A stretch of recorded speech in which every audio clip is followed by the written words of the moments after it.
Hello everyone, पुन्हा एकदा मी तुमच्या भेटीला आले आहे करंट अफेअरचा एक टॉपिक घेऊन. छोटासाच टॉपिक आहे जो आपल्याला बघायचा आहे. आरबीआयला मिळालेला आहे आपला अवॉर्ड.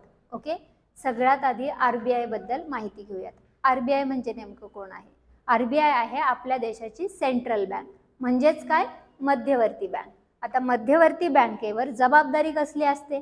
देशामध्ये आर्थिक स्थिरता ठेवणं. ओके, ही जबाबदारी कुणावर असते? मध्यवर्ती बँक म्हणजे स्टेबिलिटी इन इकॉनॉमी. ओके, इकॉनॉमीमध्ये स्थिरता ठेवण्याचं काम कोणाचं असतं? मध्यवर्ती बँक. आणि आपल्या देशाची मध्यवर्ती बँक कोण आहे? आरबीआय. आरबीआय म्हणजेच कोण? Reserve bank of India. Okay, जी 1935 ला एस्टॅब्लिश झालेली आहे 1934च्या कायद्यानं, आणि जिचं एक संचालक मंडळ आहे ज्याच्या माध्यमातून जवळपास 21 आहेत 21 लोकांच्या संचालक मंडळाच्या माध्यमातून ती काय करते? आपलं काम पूर्ण करत असते. अशा पद्धतीने ही आरबीआय वर्क करत असते.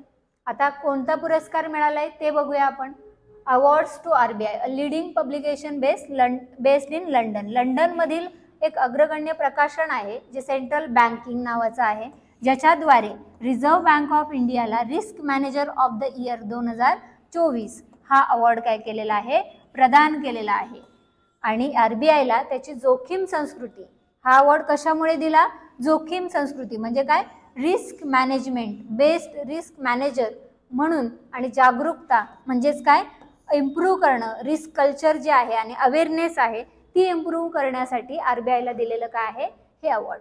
आता ह्याच्या संदर्भात थोडीशी आणखी एक्स्ट्रा इन्फॉर्मेशन मी तुम्हाला देते. आरबीआयचा रोल जो इथं महत्त्वाचा आहे, ह्या न्यूजशी रिलेटेड आहे. रोल ऑफ आरबीआय, इकॉनॉमीची न्यूज आहे ही, इकॉनॉमीच्या सेक्शनमध्ये तुम्हाला बघायला मिळेल. ओके, सो आरबीआयचा रोल नेमका काय आहे? आरबीआय बँकर्स बँक आहे. याचा अर्थ काय?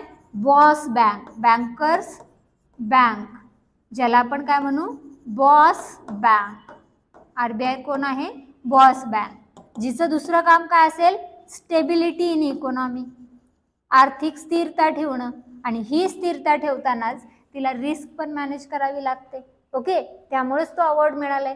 2000 आपण बघितलं की पूर्ण कंटिन्युअसली पॅन्डेमिकमध्ये इकॉनॉमी खूप शेक झाल्या, त्याच्यानंतर सुद्धा आपल्या देशामध्ये आर्थिक स्थिरता का राहिली? कारण आरबीआयचा रोल. आरबीआय आपले विविध दरांच्या माध्यमातून वस्तूच्या किमतींबरोबर खेळते. एक प्रकारे ती काय करते? स्टेबिलिटी ठेवण्याचा प्रयत्न करते. रेपो आहे, रिझर्व्ह रेपो आहे, लॅब फॅसिलिटी आहे, CRR आहे, SLR आहे. अशी काय आहेत आरबीआयची टूल्स जे असतात? कोणते? क्वालिटेटिव्ह आणि क्वांटिटेटिव्ह, दोन प्रकारचे टूल्स असतात आरबीआयकडे. शस्त्र एक प्रकारे, जी शस्त्रांचा वापर करून आरबीआय स्टेबल करायचं काम करते. याच्याविषयीचं डिटेल लेक्चर सरांचं प्रोव्हाइड केलेलं आहे. ते सुद्धा तुम्हाला काय केलं जाईल? कमेंटमध्ये लिंक पाठवली जाईल, ती सुद्धा तुम्ही बघू शकता, ज्यामधून बरेचसे क्वेश्चन्स तुमचे कव्हर होतील. ओके, आपला हा छोटासाच टॉपिक होता, इथेच संपतोय. थांबूयात आपण. लाईक करा, शेअर करा, सबस्क्राईब करा आणि कॉमेंट करा. थांबायचं. Thank you so much for your participation and cooperation. जय हिंद, जय भारत.